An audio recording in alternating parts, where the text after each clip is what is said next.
Meet Max, corporate golden boy and employee of the month at Ion, a company where the rich don't just get richer, they get younger.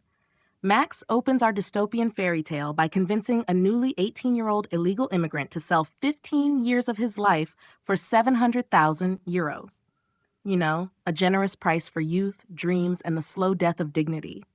The kid agrees because poverty is persuasive, and Max bonds with him by casually admitting he once sold 5 years of his own life. You know, just guy stuff. Max navigates a refugee camp that looks more like a human Costco. Aisles of poor people just waiting to be plucked for parts. Outside Ion's Chrome Castle, protesters scream about ethics. Inside? Champagne. Sophie Tyson, the founder of Ion and the mad scientist behind the whole life harvesting system, announces their elite services will now include Nobel Prize winners. Congratulations, nerds. You too can now live forever by killing the poor. But the celebration's cut short when a hospital worker goes full John Wick, assassinating anyone with transferred time, sparing only their sad, aging family members.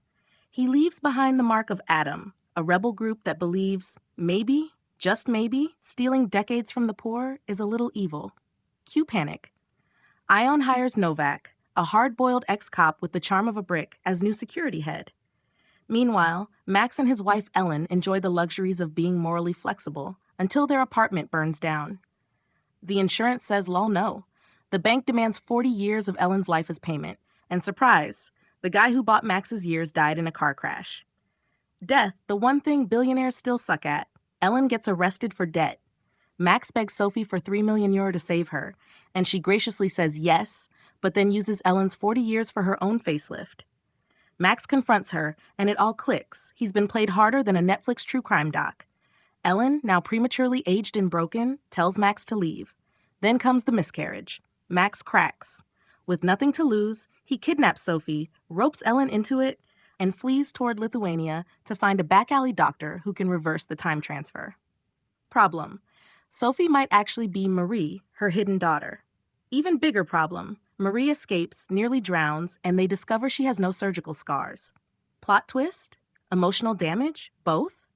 They're captured by Adam, who reveals the whole thing was a setup. Sophie burned their apartment, faked the donor's death, and framed Ellen, all to steal her time. Adam wants justice, but without killing Marie.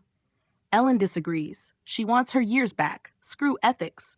She threatens to kill herself unless Max gets out of the car. So he does. Ellen delivers Marie to a nightmare factory where youth is stripped and sold. Marie gets dumped like human garbage. Max infiltrates the place. Meanwhile, Sophie survives, thanks bulletproof vest, and loses Kaya, her icy, rejuvenated bodyguard, who finally grows a conscience. Marie, now aged and wrecked, begs Sophie for her time back. Sophie refuses because motherhood is a scam and Marie is now valuable broken. Somewhere on a beach, Ellen is visibly pregnant, smiling with a new man. She glances back one last time at Max, alone, masked, and stepping into a car with the atom symbol stitched like a middle finger to capitalism.